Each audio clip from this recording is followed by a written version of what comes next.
안녕하세요. 미주 해석입니다. 오늘은 동남아의 빅테크 주식인 그랩에 대해서 알아보겠습니다. 네, 우리나라에 카카오 택시가 있다면 동남아에는 그랩이 있습니다. 우리나라에 쿠팡, 이길 배송이 있다면 동남아에는 그랩이 있습니다.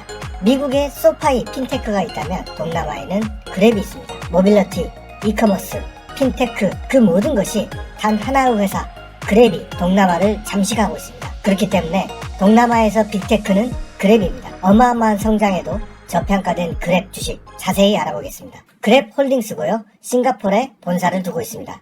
2013년에 창립됐습니다. 특징은 동남아 현지화에 성공한 앱으로 필리핀, 태국, 인도네시아, 베트남 등에서 엄청난 성장 가도를 이루고 있습니다. 시가총액은 12.7빌리언, 스펙 합병 40빌리언이라는 사상 최고의 스펙 합병을 2021년 했었고요. 지금 현재 3분의 1 가격으로 내려왔습니다. 주요 매출은 모빌리티, 운송, 금융, 엔터 등 인터넷과 앱으로 할 수 있는 거의 모든 분야에 진출했습니다. 주가 추이는 지난 1년간 0.32% 상승했고요. 숏 비중은 굉장히 낮습니다. 3%.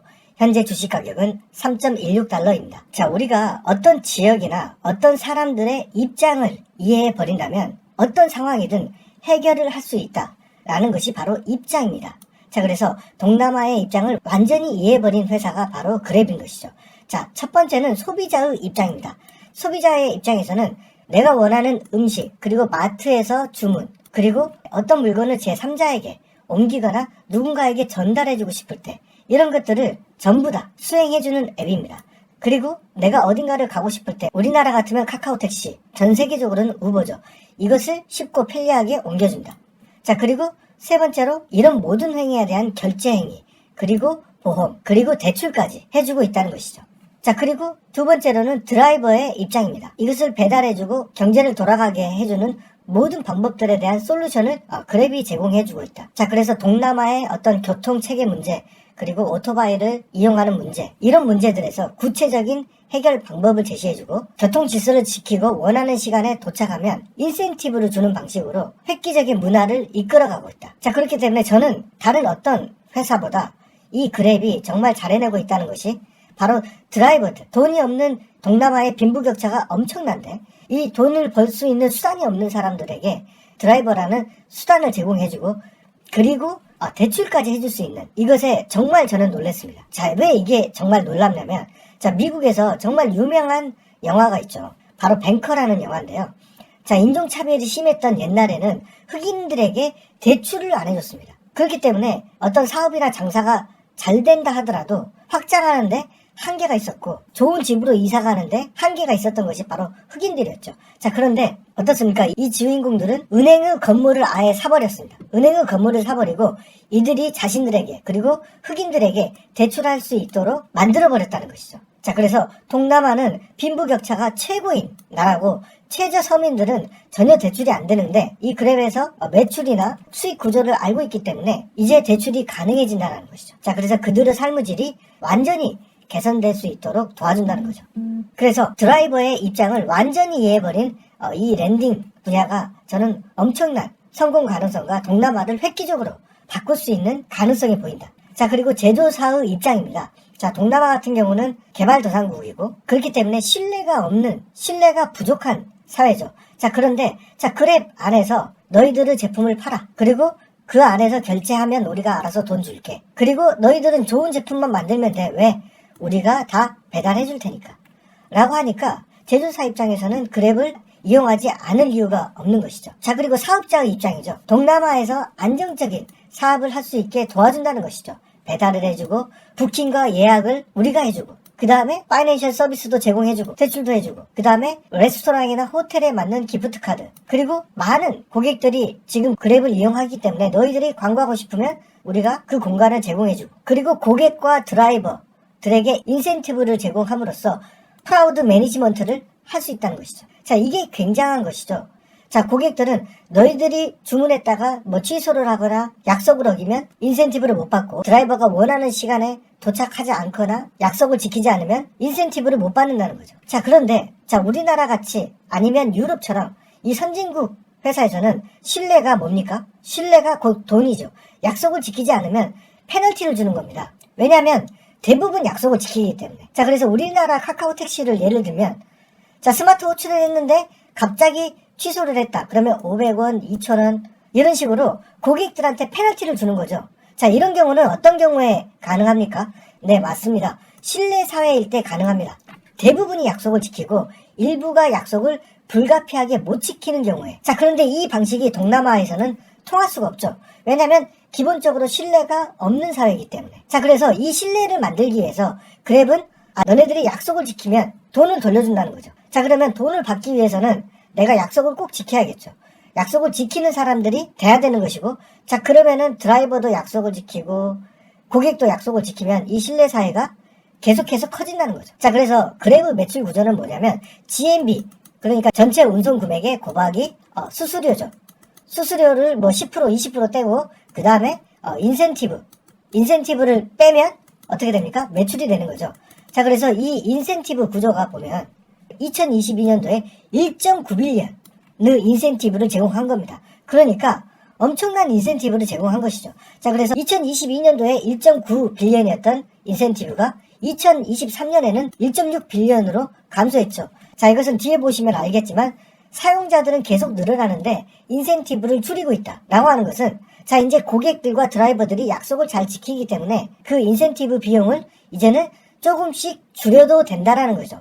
자, 그래서 토탈 GMB를 대비해보면 전체 GMB의 9.9%나 제공했던 인센티브를, 자, 이제는 7.6%, 자, 내년에는 5%, 4% 줄이겠죠. 자, 그리고 이렇게 신뢰가 정착되면 어떻습니까? 인센티브는 이제 사라지게 되고 페널티가 제공되는 것이죠. 자, 그래서 이렇게 개발도상국의 이 동남아, 이것을 완전히 이해하고 여기에 맞는 사업 구조를 만들어내고 이것을 정착시켜 나가고 있다라는 것은 다른 어떤 이커머스 회사들이 할 수 없었던 일이죠. 문화를 만든다는 것입니다. 동남아에서는 휴대폰 보급률도 안 되고 차도 없고 사람들이 약속을 안 지키고 현금을 많이 쓰고 이래서 안 돼 하는 것에서 이 동남아 사람들이 처한 입장을 완전히 이해하고 그에 맞는 사업 구조 틀을 짰기 때문에 그랩이 성공할 수밖에 없었다는 것이죠. 자, 그래서 매출 현황을 보면요. 꾸준히 우상향했는데요. 228밀리언에서 653밀리언까지 크게 성장하는 모습 보여줬습니다. 마진 같은 경우는 인센티브를 엄청나게 주던 과거에서부터 계속해서 마진은 우상향해서 16%, 22%, 지금은 57.7%까지 성장하는 모습을 보여줬다는 것이죠. 순이익도 마이너스 423밀리언에서 224, 91, 그리고 이번 분기에는 드디어 순이익 35밀리언이 발생하는 사업 구조를 갖추게 되었다. 자산 같은 경우는 8.8빌리언, 그리고 부채는 2.3빌리언, 그래서 부채 비율은 36%로 아주 건전한 구조를 가지고 있고, 특히나 현금성 자산은 7빌리언에서 약 5빌리언까지 현재도 아주 많은 현금을 가지고 있다. 자, 영업활동 현금 흐름을 보면요. 마이너스 465, 마이너스 157에서 드디어 23년도부터 영업활동 현금 흐름이 플러스가 나오기 시작했다는 것이고, 과거에 있었던 많은 투자 활동들이 지금은 투자 활동도 어느 정도 많이 줄어든 모습을 볼 수가 있죠. 그렇기 때문에 동남아에서 그랩이 어느 정도 인프라를 거의 갖춘 시점이 지금이 아닌가 라고 보고 있고, 이제 회사가 본격적으로 현금과 순이익이 발생하는 회사가 되었다. 자, PER은 여태까지는 마이너스였고, 자, 이번 분기에는 90, 앞으로 순이익 구조가 좋아진다면 충분히 낮춰질 수 있겠죠. 그리고 PS 레이쇼를 보면 굉장히 높았는데요. 지금 현재 4.8까지 내려왔습니다. 그만큼 주가가 많이 하락했고 매출이 많이 성장했다라고 볼 수 있고, 아직은 고평가 영역으로 볼 수 있겠지만 동남아시아에서 그랩이 이룬 강력한 혜자를 생각해본다면 이제는 충분히 투자할 만한 시점이 된 게 아닌가. EPS 같은 경우는 마이너스 0.11에서 꾸준히 우상향해서 지금은 0.01달러가 됐습니다. 이 그랩은 주식수가 굉장히 많습니다. 40억 주에 가까운데요. 지금 현재는 39억 1,600만 주를 가지고 있습니다. 주식의 비중을 보면 내부자가 3.1% 가지고 있고요. 기관이 약 75% 가지고 있습니다. 그래서 내부자의 비중은 낮은 편이고 기관의 비중은 높은 편이다 라고 말할 수 있습니다. 컨퍼런스콜 내용을 보면요. 동남아 특유의 가족결제 개념을 최초로 도입했고요. 자, 이런 현지화 전략이 우버 같은 기업들은 절대 못했을 개념들을 도입하고 있다는 것이죠. 동남아 같은 경우는 이 가족 공동체 개념이 강하기 때문에 젊은 친구들이 돈을 벌고 나이든 어른들이 소비하는 그런 구조를 가졌기 때문에 그랩 안에서 너희들이 가족 경영체로 묶어서 알아서 쓸 사람은 쓰고 채울 사람은 채우라는 거죠. 자, 그리고 이번 분기부터 5빌리언의 현금을 가지고 있기 때문에 드디어 500밀리언 자사주 구매를 하겠다 라고 발표를 했고요. 특히나 저의 마음을 움직였던 것은 동남아에 있는 많은 문제점들, 모바일을 갖고 있지 않고, 그 다음에 이커머스 경제에 들어오지 못했고, 그 다음에 자본주의에서 소외된 드라이버들, 그리고 고객들, 사업자들에게 어떻습니까? 그랩 안에서 움직였던 경제활동, 수입을 근거로 대출을 해주겠다는 거죠. 자, 그래서 자본주의에 소외된 언더뱅크에 있던 사람들을 어떻습니까? 그 안으로 끌어들이겠다는 거죠. 자, 그래서 이 동남아를 현금 경제에서 신용 경제로 바꾸겠다라는 의지를 갖고 있는 것이죠. 하나 더 또 마음에 드는 게 딱히 급할 게 없는 동남아 사람들을 보면 열대 국가답게 굉장히 사람들이 게으르고 느긋하죠. 이런 사람들의 특성에 맞게 특화된 일괄조물 방식을 적용했다라는 건데요. 자, 이게 무슨 말이냐면 배달을 빨리 해주는 서비스는 비용을 더 부과하고, 그리고 일반적인 배달 속도, 그리고 일괄주문 이렇게 천천히 해도 되는, 나는 천천히 배달해줘도 돼 라고 했을 때는 요금을 더 깎아주는 거죠. 뭐 5.5달러, 3달러, 2달러 이렇게 만들어서 배달 가격에 차등을 뒀더니 기존 가격을 그대로 유지하는 사람은 71%가 됐고, 그 다음에 나는 이거 급한 거니까 빨리 해줘 라고 하는 비중은 6%까지 증가했고요. 그 다음에 나는 일괄주문, 나는 천천히 해도 돼. 이 제품은 뭐 일주일 후에 와도 돼. 이런 것들은 더 싸게 해주는데 비중이 계속해서 늘어나고 있죠. 그래서 23%까지 늘어났다는 거죠. 자, 이렇게 동남아의 특징에 맞게 다양한 요금 방식을 제공해주면 어떤 장점이 있습니까? 경쟁사보다는 훨씬 싸게 배달을 해주고, 경쟁사보다는 훨씬 빠르게 배달을 해주기 때문에 이 배송 분야의 경쟁력이 강화될 수밖에 없겠죠. 자, 싱가포르에서 가장 먼저 이 배치드 일괄 배송을 했는데 10건 중에 8건이 이제는 일괄 배송이 되고 있다는 거죠. 자, 그래서 이것을 다른 나라에 이제 적용하기 시작하면 다른 경쟁사들은 진입할 수 없는 엄청난 경쟁력을 얻게 될 것이다. 그리고 다음 1분기 때 특히 취약하다라고 돼 있는데, 왜냐면은 동남아는 관광산업이 주산업이기 때문에 겨울에는 여행을 많이 하지만 휴가가 없는 1월, 그리고 이슬람이 많은 인도네시아 같은 경우는 라마단이 1분기에 있기 때문에 그때는 사람들이 일을 안 하고 경제활동을 별로 안 한다. 자, 그렇기 때문에 1분기 때는 취약하다라고 얘기를 하고 있습니다. 자, 그리고 푸드판다죠. 푸드판다가 싱가포르, 홍콩 이런 중화권에서 굉장히 확장하고 있고, 지금 현재 인도에서도 확장을 준비하고 있는데, 푸드판다와 더 이상 인수합병을 협의를 하지 않겠다. 왜냐면 우리가 강자인데, 우리가 점유율이 훨씬 높은데 적정 금액이 아니면 협상할 이유가 없는 것이죠. 그리고 여전히 마닐라에서는 신규 드라이버들이 계속해서 가입하고 있고, 그들의 삶의 질 개선에 기여하는 그랩이 되겠다. 최근에 그랩이 마진이 높아진 이유는 바로 이 광고. 지금 매출 세부 유형을 보면 배송 분야가 91밀리언에서 321밀리언까지, 그리고 모빌리티 분야가 112밀리언에서 237밀리언까지. 자, 그런데 엔터와 금융 분야 각각 14, 11에서 39, 56까지 증가했죠. 자, 그런데 이 엔터 분야의 대부분의 매출은 바로 애드버타이즈, 바로 광고죠. 이 비중이 계속해서 증가하고 있는데, 이 광고 분야와 금융 분야는 마진율이 굉장히 좋죠. 자, 그렇기 때문에 교통 분야의 마진이 약 10%대, 그리고 배송 분야는 경쟁이 엄청 심하기 때문에 거의 2%대밖에 되지 않습니다. 자, 그렇기 때문에 마진 상향의 큰 부분은 광고와 금융 분야에서 일어나고 있다라고 볼 수 있습니다. 그래서 광고 매출이 약 160밀리언이 나왔고 마진율이 80%에 달하기 때문에 전체 마진을 이끌어준다. 1분기는 관광 감소, 라마단 일정 때문에 QOQ 성장은 없을 것이다. 자, 그래서 매출이 653밀리언이면 다음 24년도 1분기도 약 653이 얹어지지 크게 성장하거나 이런 모습은 나오지 않는다라는 것이죠. 그리고 24년 전체 가이던스를 제시했는데요. 약 2.7에서 2.75 빌리언을 제시했기 때문에 분기 평균으로는 687밀리언을 제시했습니다. 그렇기 때문에 다음 분기에 653밀리언을 유지하고 다다음 분기부터는 700밀리언 그 이상을 제시할 수 있다는 것이죠. 자, 그래서 그랩은 24년 1분기에 그렇게 실적이 좋지 않을 거기 때문에 천천히 모아가서 2분기 전까지 충분히 모아간다면은 실적 플레이도 할 수 있겠죠. 자, 왜 푸드판다하고 협상을 종료했냐? 자, 음식 배달 분야에서 우리가 푸드판다보다 점유율이 2배나 더 크다. 우리는 이 주식을 비싸게 살 이유가 없고, 지금 우리의 배치 시스템, 그러니까 일괄 배송 후 효율성이 엄청나기 때문에 경쟁자들을 완전히 따돌릴 수 있을 것이다. 푸드판다 그리고 고토 같은 기업이겠죠. 지금 현재 배달 경쟁이 엄청납니다. 그러니까 동남아의 음식 문화, 동남아에서는 왜 이 음식 문화가 큰 산업일까요? 우리나라도 큰 산업이지만 동남아에서는 집에 부엌이 없습니다. 부엌이. 자, 그러니까 이 사람들은 눈 뜨자마자 밖에서 사 먹어야 돼요. 우리나라처럼 지부 구조가 부엌이 있는 구조가 아니라는 거죠. 그런 문화 형태고, 어떻습니까? 동남아 같은 경우는 열대 작물들이 잘 자라기 때문에 밖에 나가서 바나나 뜯어먹고 주변에 먹을 게 천지였던 그런 삶을 살았기 때문에 부엌이 없는 거죠. 우리나라처럼 이런 엄청난 척박한 환경이 아니죠. 그래서 뭐 음식을 저장할 이유도 별로 없었던, 그렇기 때문에 발전이 더뎠던 나라라는 것이고, 그렇기 때문에 이 음식 배달 분야가 엄청나게 큰 산업이고, 지금 현재 마진율 3%를 가지고 경쟁하고 있다는 거죠.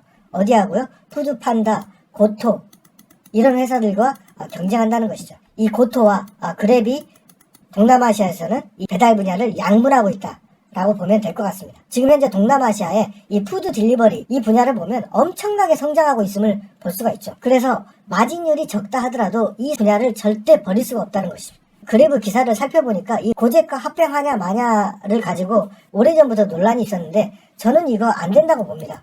왜냐면은 만약에 그랩과 고재기 합병하면 그야말로 무소불위의 독과점 기업이 탄생하는 것인데, 아세안 7개국이 이것을 승인할까요? 이것을 용인할까요? 오히려 지금 현재 고재과 그랩은 이 유통 분야에서 너무 많은 점유율을 가지고 있는 게 아닌가라는 생각이 듭니다. 보통의 경쟁에서 보면 유통 분야의 20에서 30%도 굉장히 높은 점유율을 가지고 있는데 거의 둘이 양분하고 있어요. 그래서 건전한 경쟁을 위해서는 3개 내지 4개 유통 기업들이 이커머스에서 경쟁을 하는 게 바람직하지 않나 싶습니다. 그래서 그랩과 고재그 합병은 있을 수 없는 일이다. 저는 그렇게 생각합니다. 네, 동남아 특유의 정서에 부합한 온라인 시장 개척. 아직도 더 성장할 룸이 있다. 모빌리티 분야에서는 압도적인 성과를 내고 있고, 딜리버리 분야, 커가는 산업에서 치열한 경쟁 과정을 지금도 벌이고 있고, 이제는 서로가 파이 싸움을 내려놓을 때가 된 게 아닌가. 광고 분야, 호텔 예약 분야 등 아세안 국가들이 갖고 있는 이 관광 산업의 장점, 이 분야에도 지속적으로 침투하고 있고, 금융 분야로 진출함으로써 아세안인들의 소외되었던 최저 서민들을 자본주의 안에 끌어들이고 그들의 삶의 질을 개선하는 데 기여하고 있다. 회사는 이제 본격적으로 순이익이 발생했고 500밀리언의 자사주 매입을 하면서 주주 가치를 개선할 의지가 있다. 그리고 동남아 시장, 엄청난 인구, 아직도 현금 결제를 하고 있는 이 나라, 이들의 성장과 더불어 함께 커갈 회사 그랩이 아닌가 싶습니다. 자, 그랩의 차트를 보면 IPO 되고 주식이 정말 크게 하락했고요. 지금 현재 3달러에서 4달러 이 사이를 3년 동안 이 박스권을 유지하고 있습니다. 자, 그런데 굉장히 재밌는 게 지금 이렇게 거래량이 터진 이 구간들을 보면 정말 거짓말처럼 주가가 빠졌던 구간입니다. 자, 그러니까 이 40빌리언이라는 엄청난 스펙 합병을 통해서 회사가 상장됐는데, 정말 초기 투자자들, 스펙 합병 전부터 투자했던 이 투자자들은 사실 이렇게 떨어진 가격에 나온다 하더라도 몇 배씩 돈을 번 거죠. 자, 그래서 이 초기 투자자들이 계속해서 수익을 보면서 빠져나갔다라는 것이고, 이런 대규모 투자자들 때문에 주가가 오르다가 떨어져 버리고 이렇게 계속해서 수익 실현을 해나갔다. 그리고 이제는 그런 투자자들은 이제 많이 줄지 않았냐라는 것이고, 이렇게 3달러 인근 저점에서 주식을 사 모아간다면 4달러까지는 충분히 갈 수 있는 여력이 있고, 다음 분기 실적이 그렇게 좋지 않기 때문에 다다음 분기까지 이렇게 좀 장기적인 관점에서 주식의 비중을 계속해서 늘려간다면 좋은 투자가 될 수 있지 않을까라고 생각해 봅니다. 네, 제가 준비한 영상은 여기까지고요. 시청해주신 구독자 그리고 멤버십 여러분 감사드리고요. 지금 현재 45분이 멤버십을 가입해 주셨습니다. 정말 이 모든 분들께 감사드리고, 정말 저처럼 구독자가 적고 조회수가 나오지 않는 제 채널이 살아갈 방법은 멤버십밖에 없습니다. 그래서 정말 많은 분들이 가입해줘서 저도 굉장히 감동받았고, 저를 응원해주시는 멤버십 여러분들께 그 이상의 보상이 될 수 있도록 저도 노력하겠습니다. 네, 감사합니다.